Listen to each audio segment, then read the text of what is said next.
chers téléspectateurs et téléspectatrices. C'est encore un plaisir d'être avec vous aujourd'hui, comme vous le savez. Tous les jours, on est avec vous à 10 heures, chaque samedi. Et aujourd'hui, je ne suis pas seule. Comme vous connaissez déjà mon nom, c'est Florence Ibiawagabo. Et c'est vrai que nous sommes dans Diversity in Unity. Et c'est pourquoi aujourd'hui, je vais commencer en français. Mais comme vous le savez, l'émission est toujours en anglais. Et c'est pourquoi je vais changer de langue. And I would like to welcome my brother, my co-host, who is with me. He can present himself. Thank you very much. I'm called Elie NKURU. I'm glad to be with you again. Thank you and welcome in the show.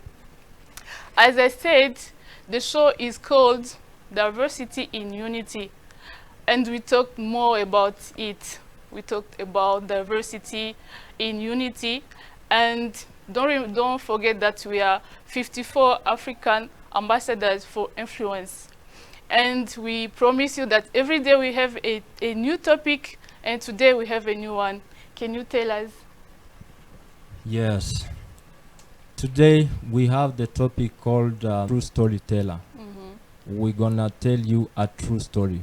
Yeah, thank you. When you say a true storyteller, we mean there is a false story. And we would like to know a true storyteller for what? Because we are African, and today we want to know the true story of Africa. Can you please tell us something about this? Thank you very much. As the show is Diversity in Unity, Yeah. we have diversity in our continent, Africa. But those diversities, we want them to be in unity. Diversity in culture, in natural resources. So the story we're gonna tell you is about specifically on media sphere. Yeah. Media sphere. And we have a true story. I think by true story, we have many things to know.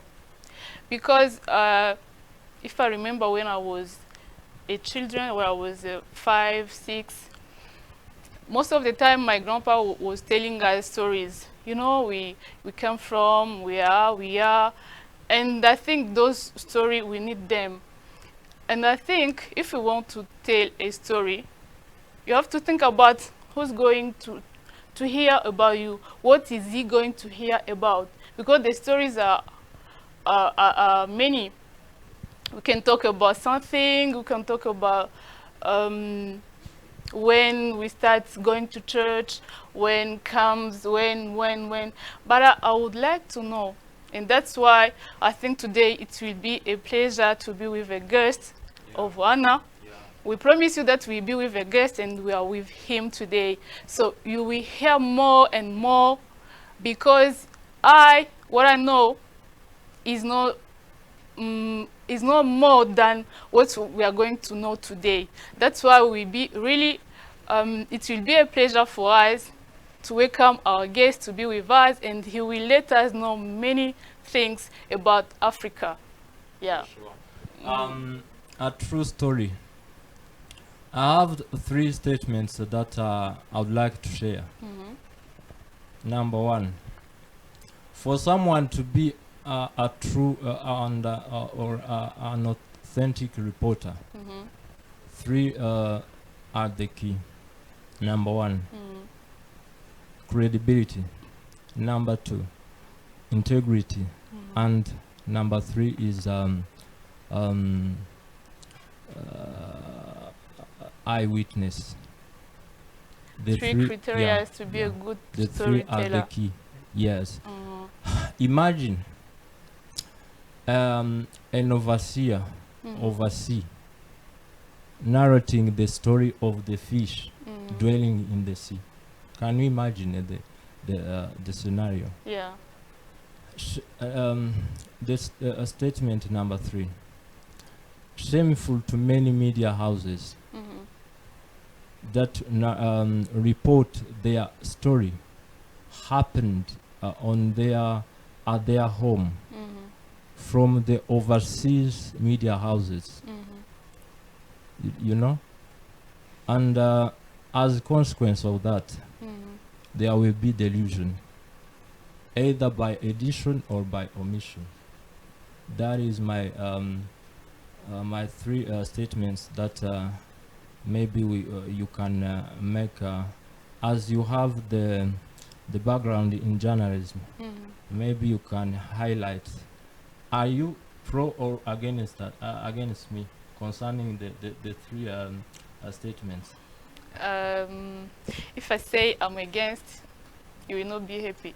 And if I say I'm pro, I will be somehow, because media is not limited. If you are in Rwanda, it's not forbidden to show something from another country. But what I would like our media to do is what? To tell the true story of Africa to those who don't know what is Africa. Because Africa, we know it's a country with war, with hungry, with. But Africa have also a true story. When come Africa, where is going Africa? And what is my support as African? So if I say I'm against, or if I say I'm pro, maybe according to what I say, you will know if I'm against or if I'm. Yeah. Yes, as I said, today it's really interesting because we are with someone really interesting, a guest who is, what can I say, special. We are with Pastor Didier. You are welcome, and we are happy to be with you. You are welcome. Thank you very much. It's my pleasure also to be here. We are really happy to be with you. Before hearing more from him, would like Elie to tell who is Pastor Didier, just in some few words. You will enjoy his journey up to now. Yeah, as you said, he's called Pastor Didier Habimana. Yes, you did journalism and communication at bachelor's level and hold an MBA for strategic management. Concerning professional background, you are currently working for the Economic Commission for Africa, overseeing communication and in its office for Eastern Africa that covers 15 countries. You are the senior pastor of Zion Temple Kimirongo Parish, and you are leading Kigali Apostolic Center in your church, if I'm not mistaken. In 2018, you were the speaker at Rwanda Leadership Prayer Breakfast, a forum of high-level government and business leaders organized by Rwanda Leaders Fellowship. So thank you for having accepted our invitation, sir. It's my pleasure. Wow. As I said, he's really a big person. So we have to, you are really welcome and we want to hear more. As we said or we told you, today we want to talk about a true storyteller. And I think you are a true storyteller. Please, we want to hear from you today. Thank you very much. It's my pleasure to be here. Also, let me greet everyone who is following us, whether on TV or on social media platforms. And this is also an interesting topic to be a storyteller. It's something that is missing these days because of the social media we have now. Yes. And because we have a lot of platforms, everyone is becoming now a journalist because of, anyone can take pictures, can take videos, can, report a story. So it's very difficult in these days to know who to trust. So that's why I'm saying this topic is very, very interesting. It's very important to discuss about a true storyteller in the context of an Africa. So it's my pleasure, Lily, to be with you, and I'm glad that you've invited me. That's why we didn't use those who will just take picture and write, I'm a journalist. So we want, yes, you are a pastor, but you are a journalist. As we heard, you did many things. That's why we have a good person at the right time who's going to tell us the good story for Africa. Because you are African, we want to know more what Africa is. Yes. Yeah, maybe before going further, I'm curious to know, as I said, you were leading some time back ago. Um, a super and high level uh, convention, if I may say. So, tell us, I'm curious to know, how was that mood to serve in such a big event gathering dignitaries in the order of kings? I know that yet you were in the order of a priest, but you lead such a big event where there were many dignities. So how was your mood? How, yeah. Well, in my life, I'm not very old. I'm still young, but I started serving maybe some like 22 years ago. So I've really met several people who have challenged me, and maybe some that I have impacted in one way or another. So I've been serving different, audiences.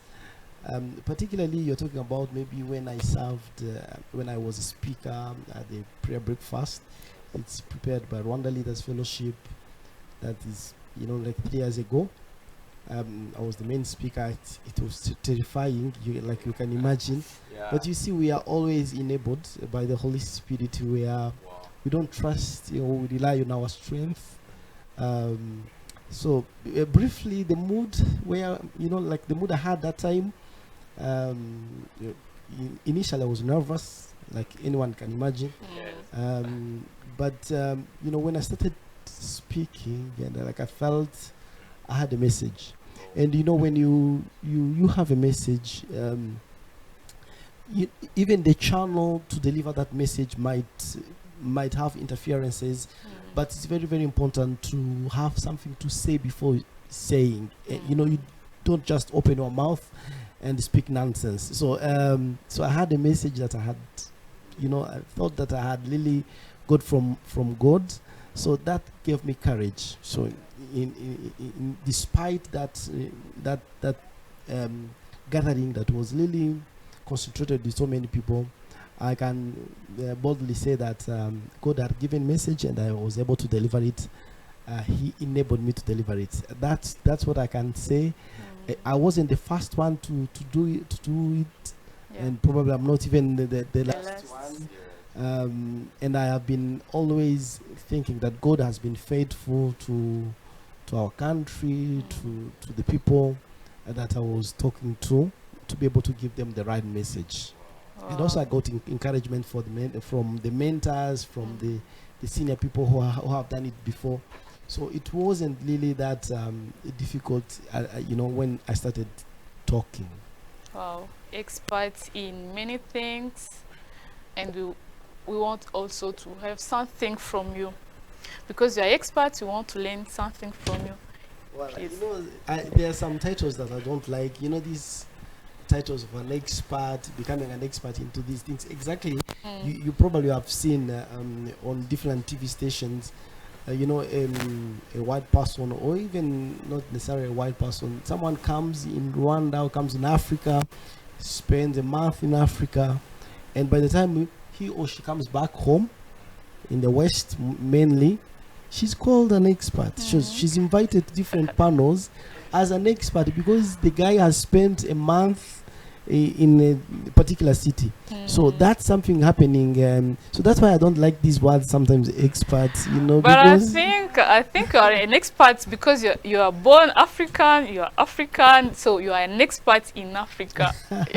Well, I actually traveled in different countries of Africa, but not all of the 54 countries. Yes. Maybe around, I don't know the number of countries that where I went to, maybe around 20, I'm not sure yet. But you see, you can't call me an expert in Mauritania. I've never been to Mauritania. I'm not an expert in Somalia. But I've read, and I can contribute in one way or another. But I don't want Lily to claim that I'm an expert in African matters. So you can share to us specifically on the sphere of media. what you have seen during your in journey. those 20 countries. He's yeah. an expert, even if you don't want to accept Yeah, it. we want to know more about. Well, yeah, let me just tell you, like I said, this is an interesting topic to tell the true story. Yeah. One, when most of us, when we want to get an information, a particular information around what's happening, maybe in Congo or in Central African Republic, or in Mali, or in Burkina Faso, or in Guinea, in any particular country of Africa, we tune CNN, or we tune to France 24, BBC, Al Jazeera. Al Jazeera, they want it's from Qatar, but they are the ones that really we think they are the ones that are telling us the right story. They're actually setting the agenda, like their motto says. Al Jazeera says setting the agenda. It's unfortunate that we can't really trust, or many people don't trust their own media houses. We've seen some like CNBC, some African media houses trying to rise up, SABC in South Africa, and the different media houses across the continent that are rising up now. But it's still a journey, it's still a challenge to be able to hear the true story from the African perspective. Let me just give you a bit of the background. When you try to study media in Africa, you will be shocked, or you will be, you will just you will be surprised to hear that even as far as like the 4 AD,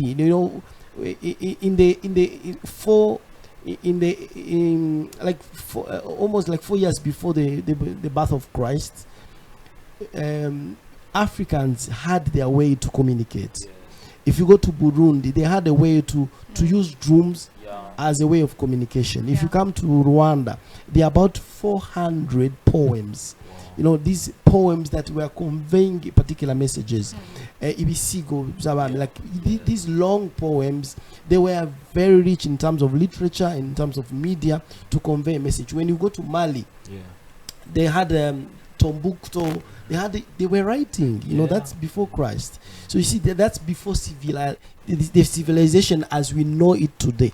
So they had a way to convey their own stories and their own news in a particular channel, not necessarily TV or radio, but in a way that they were able to even keep from generation to another, from a father to a son, or from different across the generations. They were able to archive what they were doing. So but when colonizers came, when mainly the West came to Africa, they started portraying Africa as a good landscape, good mountains, good for tourism, but their people are nonsense. There are people who let me just read you like one British tradesman, a merchant who came to the West, traveling through Atlantic, how he talked about Africa. He said that black Africans are beasts who have no houses.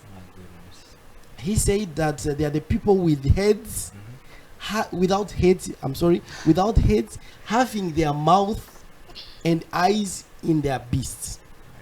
That was in 1561, written by John Locke, who was a British merchant. As of very recently, in 1977, there was a film, there was a movie, an animation video that was done by Disneyland. Disney is one of the biggest movie producers across the globe. They in that animation, the name of the animation is called The Rescuers. They portrayed a group of mice trying to help other animals in trouble all over the world, and Africa is portrayed as in that movie as one country.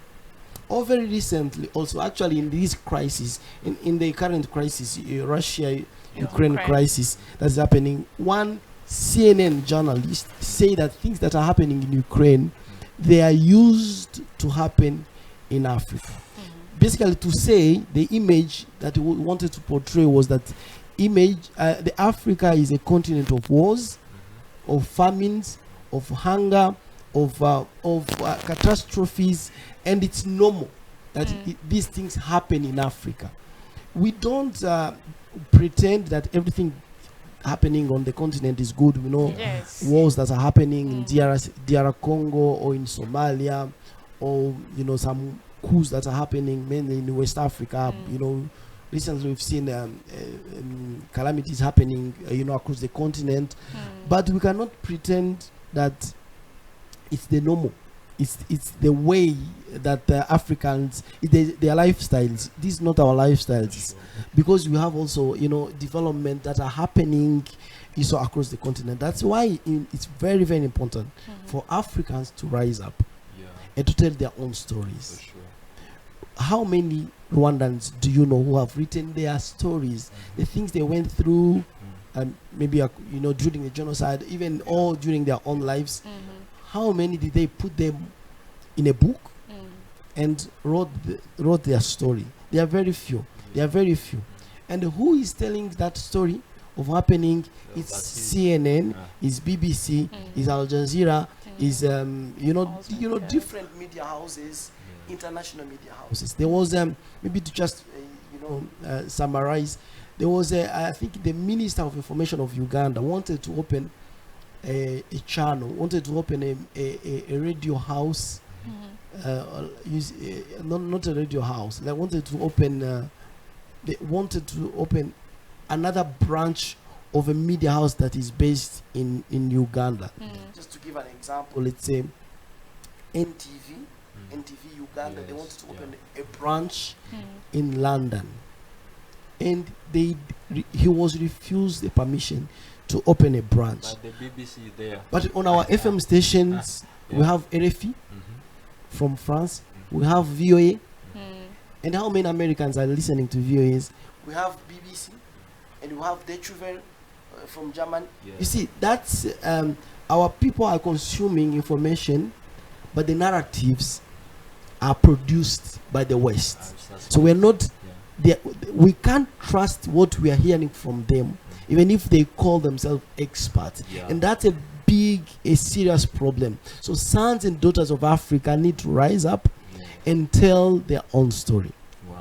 Wow, very interesting. I can see our time is rushing, but please tell us, what do you think is our media's input? So that, because as you said, many stories of Africa, we saw them on international TVs or what, and most of the time they are not good.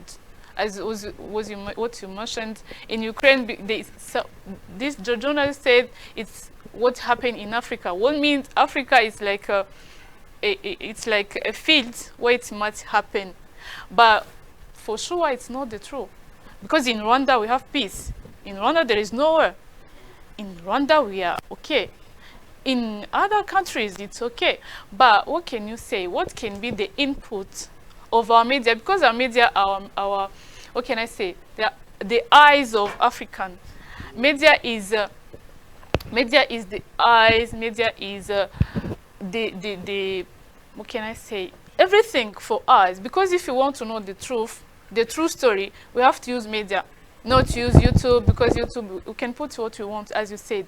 But what do you think media can help us to do? Well, that's a very, very critical question as well. You see, we can even start with not only media, but leaders. You know, you will just be surprised, or you'll be shocked again. You will be sad to hear that, in 1963, so many countries were getting independence. We are getting independence across the continent, across Africa. So that time they started OUA, the Organisation Inter-Africaine, which currently is the African Union. Later on it became African Union very recently. So 52 countries at that time went to Addis Ababa. So they held their summit in Addis Ababa, and out of 52 heads of state who spoke at that time, mainly almost everyone, they wanted Africa to be one. The Kwame Nkrumah's speech, the Haile I mean the emperor of Ethiopia that time. So they wanted Africa to become one single country. Actually, Nkrumah said that is at that time, Ghana had got independence. Ghana is the first country that got independence in 1957. But Nkrumah said there is no independence of Ghana unless the whole Africa is independent. So they were all saying that Africa needs one currency, one army, one without borders. We need one political system. We need to be independent. But it didn't happen till now. We talk about 60 years after, almost. It didn't happen. So that's a half of a century. What did happen? So the people who colonized Africa, they did not go out of Africa willingly. They were almost forced to go out of Africa. And what the generation that followed these forefathers of Africa, or the people who dreamed of the independence, they were doing coup. They were doing different coup d'etats, across so many African countries. They funded by France, by so many Western countries that really were impacting. They were influencing what's happening on the continent when they are outside. This called it's a phenomenon that was called the neocolonialism. Neocolonialism means someone is influencing you while being away.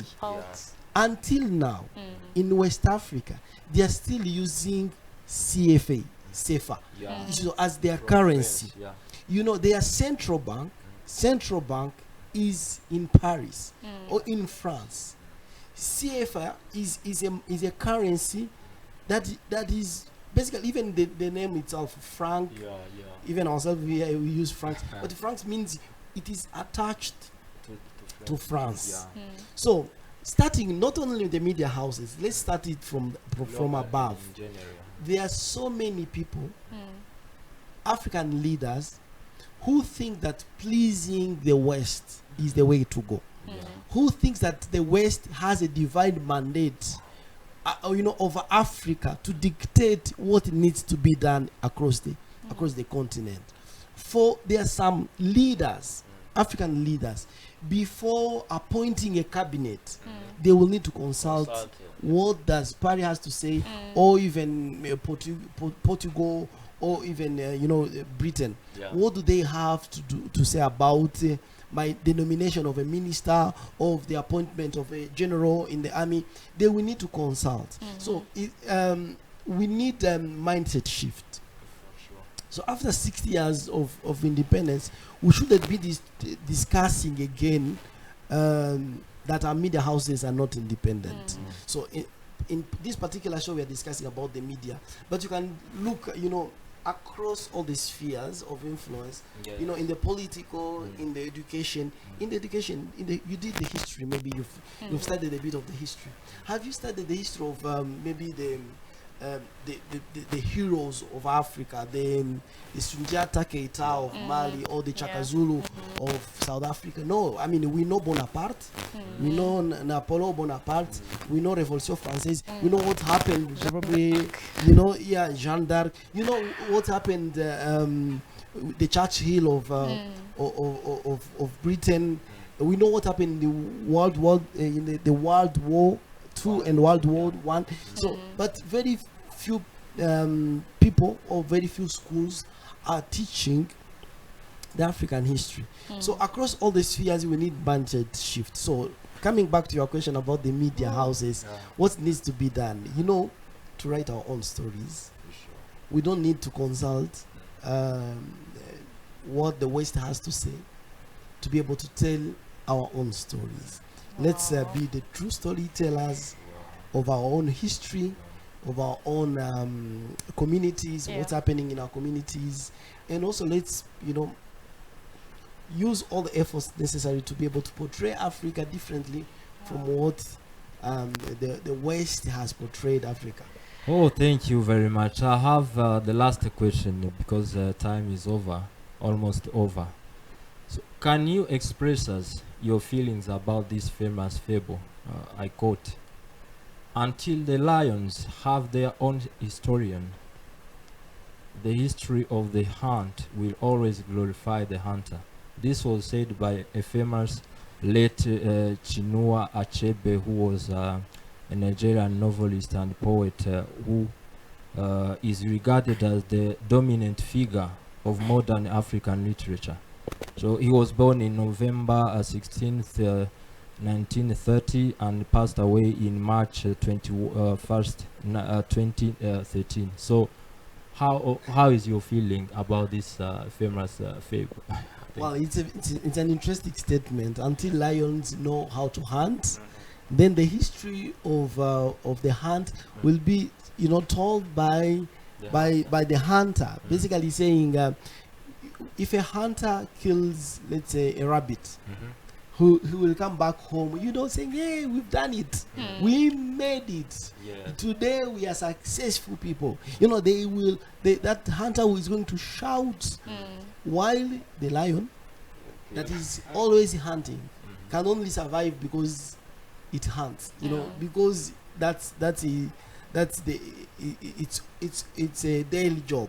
Hunting to be able to survive is not shouting. And who is shouting? The one who has just killed the rabbit is the one who is going to shout. Well, actually, that quote, I think Chinua Achebe as well also was quoting someone else. It's an African proverb, but my expression is, sons and daughters of Africa need to tell their own stories. Wow. Why do we need CNN? Tell me, Elie. Frankly, this is even frustrating. Why do we need RFI to come to tell us what's happening in Bidyogo, to tell us what's happening, just across Victoria Lake, maybe in Burundi? Why do we need BBC to have a program on FM station in Rwanda? Their studio is, I know someone did internship at BBC, but why do we need Frank? This is mind blowing. Maybe we need RBA to be in Brussels because you have Rwandan community, or we need authentic radio to display the information across so many African countries and beyond, because you have African diaspora, in so many countries. But you have very few people, we don't have a lot of France community in Rwanda to be able to have the RFI. So why is it happening? Because the one who holds information holds power. So the information is power. Anyone, name it, anyone who is any superpower will always have a channel of information. That's why we have France 24. That's why we have RFI for France. That's why we have Iran has also something called Press TV. The Arabs, the Qatar, they have Al Jazeera. Americans have CNN. Deutsche Welle, Germans have Deutsche Welle. BBC is from England. So these people, they are just using all these channels as a tool to influence our mindset. So this great statement that the lions need to tell their own stories is basically to say that we need also to change the mindset, and also we need to start telling stories of what is happening in our communities. We probably will start small, but as we continue to tell that stories, and now that we have all the gadgets, we have blogs, we have different platforms, until we learn how to tell the stories of our hunt, then hunters will always glorify something that is not correct. Wow. I think we can stay here all over the day, even the night, because it's really interesting, and I know we learn more. We are really thankful. Thank you for today. Thank you for coming. Thank you for supporting us, because what we learn today, if we have to pay, it's really expensive. Because we know more, but using those medias. And if you want to know the true information in the morning, you turn on BBC, because they are the one who know. But we have all that is needed in Africa. We can use everything, but we want to show what is really going on in our country. Yes, we have bad, we have good, but we are working on making all of them good. If we want to go far, we have to use our energy. If we want to go far, we have to use our brain, because youth are those who can change things. That's what I believe.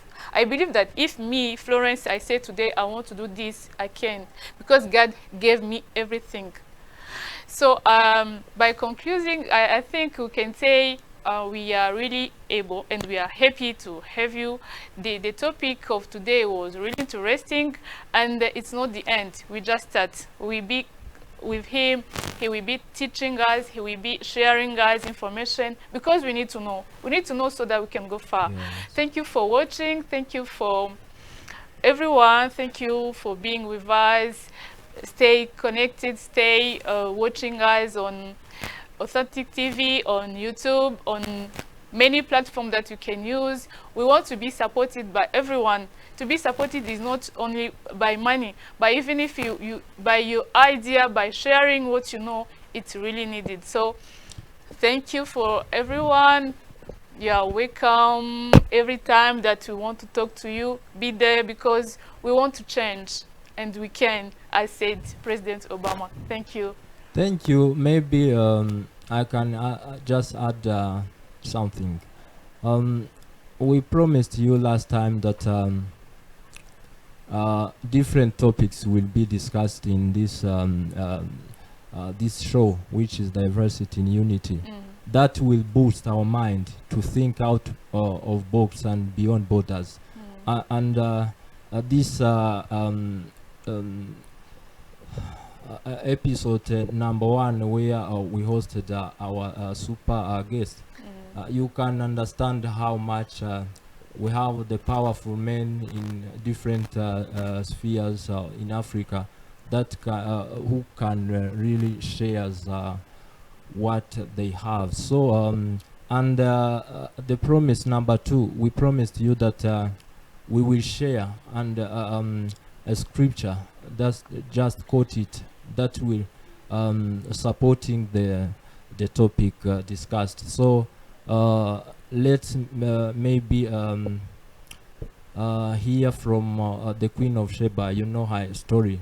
Actually, he was an African queen who went to visit King Solomon. So you will enjoy this scripture. Thank you. Thank you. Thank you. It is written in the Bible, First Book of Kings, chapter 10, verse 6 to 7. Then she said, taking Solomon, "The stories I heard in my country about your great works and your wisdom are true. I did not believe it until I came and saw it with my own eyes. Now I see that it is even greater than what I heard. Your wealth and wisdom are much greater than people told me.